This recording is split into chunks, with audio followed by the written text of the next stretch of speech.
네, 한 주 만에 다시 뵙습니다. 이병환입니다. 제가 기억을 잘 못해가지고 늦게 들어와서 죄송하고요. 원래 큰 제목은 이렇게 만주, 몽골, 이 시베리아 쪽에 이 철도가 지나가는 도시에 대한 얘기들을 해주십사라고 정성희 선생님이 이 처음에 이렇게 말씀은 해주셨는데, 어, 그 도시들에 대한 기억이 제가 이미 좀 가물가물해진 것도 있고요. 그리고 특히 제가 올해부터는, 어, 제가 과거에 여행을 했던 얘기를 계속하기보다는 이 앞으로의 10년, 그러니까 미래에 대한 얘기를 개인적으로는 많이 하고 싶다는 생각을 한참 하고 있는 중이라, 여기에 또 오늘 이렇게 접속하신 분들의 관심사랑도 더 잘 통하는 얘기일 것 같아가지고, 이런 쪽의 얘기들을 오늘은 더 많이 해보고 싶다라는 게 제 생각이고요. 코리아 이니셔티브라고 하는 거고, 이렇게 부제의 2050 유라시아 대전략은 제가 7월부터 연재하려고 하는 그 책의 과제이고요. 그러니까 지난주에 말씀드렸던 것처럼 다음 주에 이렇게 북한에 대한 책이 나올 거고, 이 제목은 내년에 다 아시겠지만은 대통령 선거도 있고, 그리고 제가 작년 가을부터 그 대선에 출마하시는 어떤 분과 직간접적으로 이렇게 연이 닿아가지고, 그러니까 제가 생각하는 앞으로의 이 동아시아 및 뭐 유라시아에 대한 생각을 나눴던 경험이 있는데, 그걸 기초로 해서 그게 특정 정치인, 특정 캠프의 뭐 이렇게 정책 이렇게 되는 것보다는 공공재처럼 됐으면 좋겠다는 생각하에 이러저러한 얘기들을 곧 시작하려고 하고, 그 얘기들이 어떤 건지를 공유를 하고 오늘 뭐 피드백을 좀 받아보고 싶다는 생각도 있고요. 그리고 이 말미에 가면은 지난주에 말씀드렸던 새 책에 대한 얘기도 해보려고 합니다. 근데 이 얘기는 지난주에 PT에도 사실은 들어가 있었어요. 근데 1시간에 맞추려고 하다 보니까 뒤에 있었던 얘기들은 거의 하지 못했던 아쉬움이 있어서 오늘 해보려고 하고요. 그러니까 크게 보면은 저는 기본적으로 어, 학위를 역사학으로 받았기 때문에 지금이 어떤 시대인가에 대한 관심이 가장 많은 편이고요. 그리고 우리가 살고 있는 21세기를 어떻게 이해할 것인가부터 거의 모든 문제의식이 출발을 하는 것 같고, 저의 첫 번째 책의 제목이 반전의 시대였는데, 어, 조금 더 크게 얘기하면은 이렇게 대반전이 진행되고 있다고 저는 보는 편이고, 그 대반전 핵심적인 얘기는 첫 번째로는 탈서구화인 것 같고, 두 번째는 탈미국화인 것 같아요. 지난 200년의 역사가 뒤집어지고 있는 거죠. 그러니까 19세기는 유럽이 절정을 구가했던 시대 100년이었다면 20세기는 누가 뭐래도 결국 미국의 시대였던 것 같은데, 앞으로의 100년은 지난 200년, 그러니까 산업혁명 이후로 동서의 역학관계가 뒤집어졌던 세계사가 다시 한번 뒤집히는 그런 100년이 되지 않을까라는 게 기본적인 관점이고, 이거는 지난 시간에 잠깐 보여드렸던 거기도 하고, 이 토론할 때 나왔던 얘기이기도 한데, 그러니까 21세기의 지금이 한참 뭐 G2나 미국의 패권, 미중 사이의 패권 경쟁이 이런 얘기를 많이 하는데, 100년 전처럼 1차 세계대전 전후로 있었던 영국에서 미국으로 패권이 넘어갈 때에 그때랑 비슷한 국면인가, 제가 볼 땐 그렇지 않은 것 같고, 제 생각에는 새로운 패권국으로 이렇게 세계 질서가 이행하는 것이라기보다는 탈패권적인 세계 질서로 반전하는 거에 훨씬 더 가까웠다고 보는 게 현상적으로도 맞고, 뭐 그런 생각을 많이 하고 있고, 중국이라고 하는 나라만 혼자 부상하고 있는 게 저는 아니라고 보고요. 그러니까 중국만 부각되도록 보도록 아, 유도하는 세력이 저는 있다고 보고요. 그러니까 중국 홀로 객관적으로 제가 보기에 전 기본적으로 중국사를 전공한 사람인데 중국이 적어도 30년, 50년 동안 19세기의 영국이나 20세기 미국처럼 단독적인 패권국이 될 역량도 없다고 저는 보는 편이고, 그래서 중국이라고 하는 나라는 19세기의 유럽과 20세기의 미국이 주도했던 세계 질서를 타개하고 있는, 타파하고 있는 여럿 중에 하나이고, 그 여럿 중에 가장 앞에 있는 나라 정도 된다. 그게 가장 현실적이고 합리적인 복법이지 않을까라는 생각을 하고 있고요. 그래서 크게 보면은 앞으로 우리가 경험할 21세기의 세계 질서라고 하는 건 특정 지역, 특정 문명의 패권형 세계화가 끝나고 다양한 문명이 공존하는 세계화로 바뀌고 있는 것 같고, 중국이 아니더라도 인도라던가 2억 5천만 인구를 확보하고 있는 인도네시아라던가 여러 나라들이 EU 못지않은 공동체를 형성해 가고 있는 아세안이라던가 러시아, 중앙아시아 등등등이 집합적으로 굴기하고 있다라고 보는 게 훨씬 현실적인 이해다라고 생각을 하고 있고, 이 집합적인 다양한 국가 문명의 굴기라는 게 아주 새로운 현상이라기보다는 19세기 이전에 특히 제 생각에는 10세기부터 18세기까지 작동을 했던 유라시아형 세계 체제가 훨씬 더 이렇게 업그레이드 되고 업데이트 된 형태로 되돌아온다 혹은 되살아난다라고 보는 게, 그러니까 제가 여행하면서 터득했던 현실적인 감각이었다라는 말씀을 공유하고 싶고요. 그 세계 질서의 핵심이라고 함은 그냥 이 한 문장으로도 표현할 수 있다고 생각해요. 그러니까 커넥트한다, 연결을 한다. 굉장히 다양한 영역에서 도시와 도시 간에, 국가와 국가 간에, 문명과 문명 간에, 그리고 최근에는 이 가상 공간, 디지털 아래서도 연결은 하는데 지난 200년의 세계 질서처럼 점령한다, 정복한다, 점거한다, 지배한다.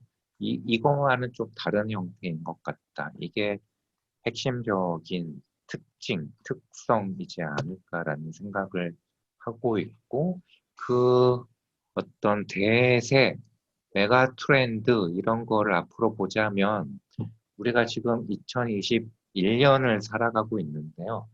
앞으로 10년 사이에 미국과 중국 사이에 GDP에서 역전이 일어나는 거는 거의 확실한 현상인 것 같아요. 이렇게 원래는 2028년에 그럴 거라는 예상들이 많았는데 코로나 이후에 뭐 2025년이라고 뭐 세계은행 이런 데에서는 뭐 시점을 약간 3년 앞당기긴 했는데 그게 언제가 되든 우리가 경험할 앞으로 10년 사이에 GDP에서 미국과 중국 사이의 규모가 바뀌어 갈 거라는 거는 그렇게 보이는데 그럼에도 불구하고 이 소프트 파워 이런 데에서는 여전히 미국이 우세할 거라고 저는 보는 편이고 아마도 한 30년 후죠. 그러니까 중국도 그런 생각을 많이 하고 있는데 2049년이 중국 중화인민공화국이 만들어진 지 딱 100년 되는 해거든요. 그 해 되면은 그 종합국력에서도 그러니까 아편 전쟁 이전의 그 지위로 돌아가는 거죠. 종합국력에서도 미국보다 앞서지 않을까라고 예상을 하는 것 같고, 그 2050년이라는 시점을 보면 미국은 영국으로부터 독립한 지 300년 정도 되는 나라거든요. 그러니까 굉장히 그러니까 오래된 나라가 되는 거고, 2050년에 중국은 갓 만들어진 지 100년 된 여전히 젊은 나라다. 네, 그런 감각으로 중국과 미국을 비교해 볼 필요가 있지 않나라는 생각을 하고 있고, 그리고 앞으로 그 30년 동안 유럽과 아시아 사이에서의 어떤 역량과 역관계도 아마 바뀌어 갈 거다. 그러니까 유라시아 전체를 봐서도 아시아가 선도하는 유라시아로 이것도 되돌아가는 거죠. 되돌아가는 거고, 그렇게 되돌아가면서 일어날 핵심적인 현상은 유럽이라고 하는 곳이 지난 100년, 200년 동안에는 대서양 건너에, 바다 건너에 아메리카랑 굉장히 긴밀했었죠. 그거를 우리는 영어로 그 서방 세계, 더 웨스트라고 표방을 했었는데, 아마 30년 이후의 유럽은 미국과의 연결망보다는 아시아와의 연결망이 훨씬 더 촘촘하고 긴밀해진 그런 의미에서 구와 유라시아가 복원되지 않겠는가라고 저만 그렇게 보는 게 아니라 상당수의 역사학자들, 세계사를 전공한 분들이 그렇게 많이 보고 있는 게 있고요. 조금 더 나가면은 그 인류사 전체로 보면 대서양과 태평양이 세계사의 핵심적인 바다가 됐던 지난 200년은 굉장히 예외적인 시기이고요. 주로가 아니라 거의 대부분의 시기 동안 인류사의 연결망을 주도했던 바다는 인도양이었거든요. 그리고 인도양은 유럽과 아시아만 끼고 있는 게 아니라 저 멀리 아프리카까지 연결되어 있죠. 그래서 21세기 후반으로 가면 인도양을 끼고 있는 아시아, 아프리카, 유럽 이거를 융합한 말로 아프라시아라는 말도 있습니다. 왼쪽에 제가 화면에 띄워둔 책이 일본에서 나온 책인데 2100년의 세계 지도가 제목이고 2100년이라고 하면 22세기에 대한 얘기인 거죠. 그때 되면은 아프라시아의 시대가 완연하게 펼쳐진다라고 하는 전망이 이웃나라의 학계에서도 이미 나오고 있고 이 책에다 나오고 굉장히 큰 호응을 얻어서 일본에서는 아프라시아 학회라는 게 만들어져서 아시아와 유럽과 아프리카의 학자들이 이 공동으로 세미나를 하고 같이 연구도 하는 모임도 만들어졌다라는 게 큰, 앞으로 우리가 경험하게 될 큰 흐름인 것 같고요. 이런 큰 흐름에 부합하는 외교 정책, 뭐 이런 게 앞으로는 필요하다는 생각과 얘기를 어떤 분과 이렇게 함께 나눴던 거죠. 이 대통령 선거에 나오시는. 그리고 근데 우리가 지난 이 100년 동안 했던 외교 정책, 세계 전략 이런 걸 보면은 100년 내내 일방적인 속성이 지속됐던 관성이 강했던 것 같아요. 그러니까 19세기 말까지는 일방적으로 중국에 편중되어 있었고 20세기의 초반은 뭐 식민지였기 때문에 더더욱 그랬지만은 일본에 치중되어 있었고요. 그리고 20세기 후반에는 미국에 집중되어 있었는데 이런 특정한 나라에 편향된 세계에 대한 상상력 이런 게 아니라 앞으로 펼쳐질 세계 질서의 변화에 부합하는 외교 정책이 필요한 것 같다는 얘기를 했었고 그럴 때 참조가 될 만한 나라들, 경험들 그 얘기를 이렇게 했었죠. 근데 그 냉전기 때 보면은 그 냉전기 때의 G2가 소련과 미국이었던 거죠. 근데 미국과 소련이 주도하는 냉전 질서에 편입되지 않고 독자적인 세계 질서를 개척해 나가려고 했던 게 비동맹 운동이라던가 제3세계주의 뭐 이런 거였었죠. 그리고 그 운동을 주도했던 나라들을 가만히 보면은 그 당시에 중국, 인도, 인도네시아 그리고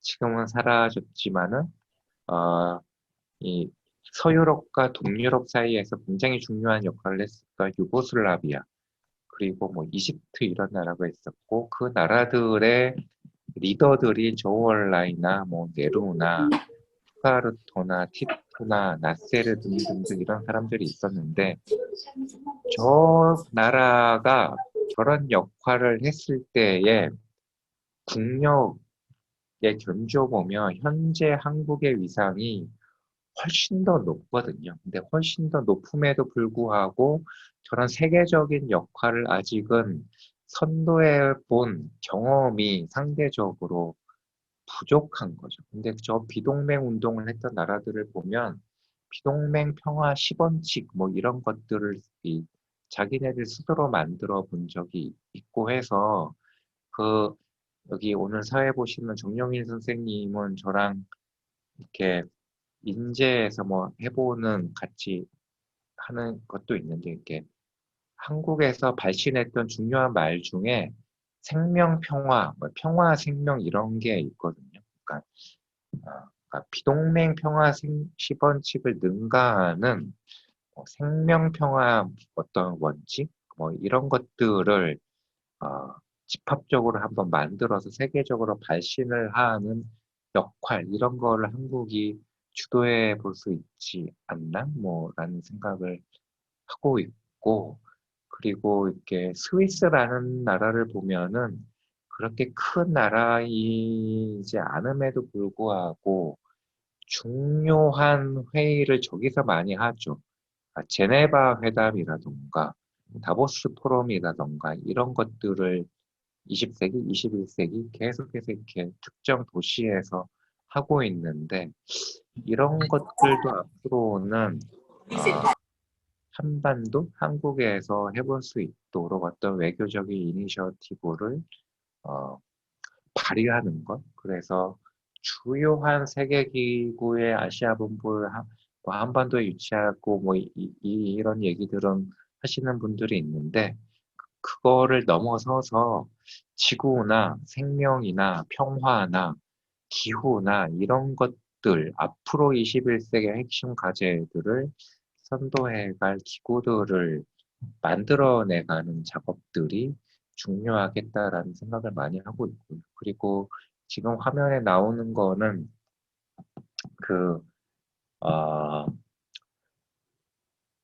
외교부를 어떻게 개혁할 것인가 이런 얘기를 하면서 했던 얘기인데 제가 보기에 유라시아에는 네 4대 문자의 기초에서 문명권이 펼쳐져 있다는 생각을 여행하면서 많이 했었어요. 그러니까 서쪽에는 우리가 익숙한 알파벳, 로마 문자권이고요.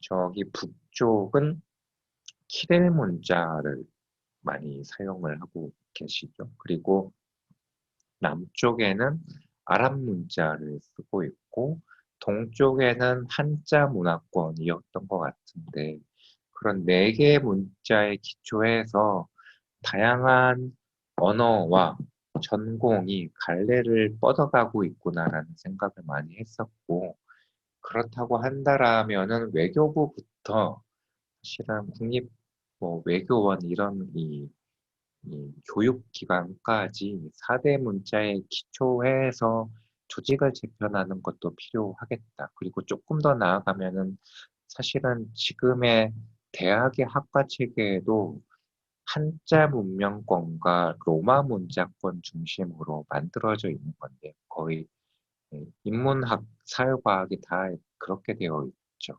그러니까 이런 것도 탈피해가는 뭐 작업이 필요하겠다라는 생각을 했었던 거고 어, 음, 그리고 지금 화면에 있는 거는 이건 저 나름대로 이 여행을 하면서 뽑아봤던 건데요. 그 큰, 네 개의 우리가 주목해야 할 전략 국가들이 있는 것 같다. 그러니까 그 전략 국가들의 핵심적인 과제는 우리랑 거의 똑같은 고민들을 안고 있는 나라인데, 그러니까 현재 G2 사이, 그러니까 미국과 중국 사이에 있는 나라들이고, 유럽과 아시아 사이에 있는 나라들인 것 같아요. 그리고 공통적으로 어, 그 미중 사이에 그리고 유럽과 아시아 사이에 제3의 길을 개척해 보고자 노력하고 있는 나라들인데 크게 러시아, 북방에 있는 러시아, 그리고 남쪽에 있는 인도, 그리고 서아시아에 있는 이란과 터키 네 나라인 것 같은데 이 네 나라들과도 정기적으로 만날 수 있는 외교 플랫폼 이런 거를 한국이 주도적으로 만들어낼 수 있으면 좋겠다는 생각을 많이 했었죠. 근데 실제로 저런 나라들 보면은 러시아에서는 그 상트페테르부르크에서 하는 국제경제 포럼이 있고요. 그리고 블라디보스톡에는 지난주에 말씀드렸던 동방경제 포럼 이런 게 있거든요. 그러니까 각 나라에서 자기네들이 필요한 혹은 자기네들이 만들고자 하는 세계 질서를 위한 외교적인 플랫폼을 어, 만들고 계속 이렇게 회의를 진행해 가고 있는 거죠. 그러니까 러시아라고 하는 나라를 이렇게 쭉 보면 그러니까 세계에서 가장 큰 영토 국가이다라는 거 다 많이 아실 거고 자원이 풍부한 나라이기도 하고 그리고 매우 중요하게도 과학기술 이런 강국이죠. 그리고 G2라는 말을 러시아는 거의 안 쓰거든요. 그러니까 미국과 중국이 주도하는 세계 질서가 아닌 국자적인 세계 전략을 구축하려고 하는 의지가 뚜렷한 면이 있고, 그리고 마지막 저거는 매우 중요한 것 같은데, 남북 협력할 때 가장 실질적인 도움이 될 수 있는 나라가 러시아이다라는 게 있는 것 같고요. 그 인도라고 하는 나라는 세계에서 가장 큰 민주주의 국가라는 얘기는 지난주에 말씀드렸죠. 그러니까 현재 13억 정도이고, 그리고 20년이 지나면 아마 인구에서도 중국을 능가할 세계에서 가장 큰 나라가 될 것 같고, 그리고 미국이 전략적으로 강조하고 있는 인도태평양 전략과 그 중국이 얘기하고 있는 1대1로 그 사이에서 스윙보트 역할을 할 나라이기 때문에 역시 우리가 중시해야 하지 않을까라는 생각을 하고 있고 이슬람권에서는 시아파와 뭐 수니파가 이렇게 다툰다 뭐 이런 얘기를 많이 하지만 제가 보기에는 페르시아 제국의 후예인 이란과 오스만 제국의 후예인 터키가 이미 매우 긴밀한 공조와 협력 속에서 이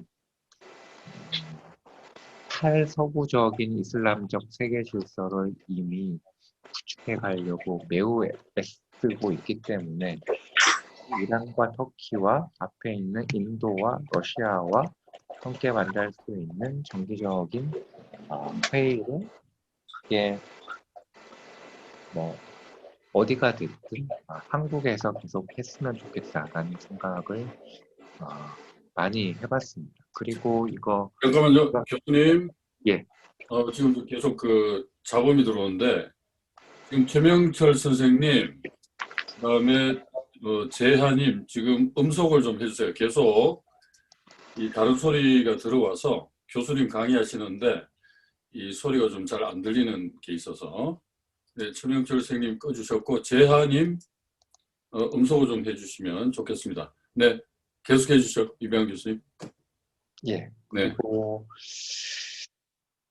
그리고 이거는 지금 이 남북 사이의 대화가 안 되고 있는 지 굉장히 오래됐잖아요. 근데 제가 여행을 하면서 몇몇 나라들의 제가 지난 시간에도 말씀을 드렸던 것 같은데, 베트남 얘기하면서 아버지는 김일성 종합대학교에서 공부를 하고 평양에서 오래 근무를 하셨고, 아들은 이렇게 한국에 있는 대학에 와서 서울에서 오래 근무를 해서 명절날 그 집에 놀러가 봤더니 간접적인 남북 정상회담이 되는 뭐 그런 집안이, 그러니까 외교가 명망가 집안이죠. 그러니까 하노이에도 몇 있고요. 그리고 몽골에도 계십니다. 그러니까 그런 게 있고. 근데 봤더니 구사회주의 국가에서 그런 휴민트가 잘 가동되고 있는 나라들이 몇 개 있는 것 같고, 제가 보기에는 베트남과 몽골과 카자흐스탄이 그랬던 것 같아요. 그러니까 이런 나라들의 예, 수도에서 작동되는 남북 사이의 간접적인 대화 이런 것도 잘 활용을 하면은 괜찮겠구나라는 생각을 해서 이렇게 플랫폼 국가라는 발상을 했었고 뭐 이런 얘기들을 쭉 7월 달부터 풀어보려고 하는 거고요. 그리고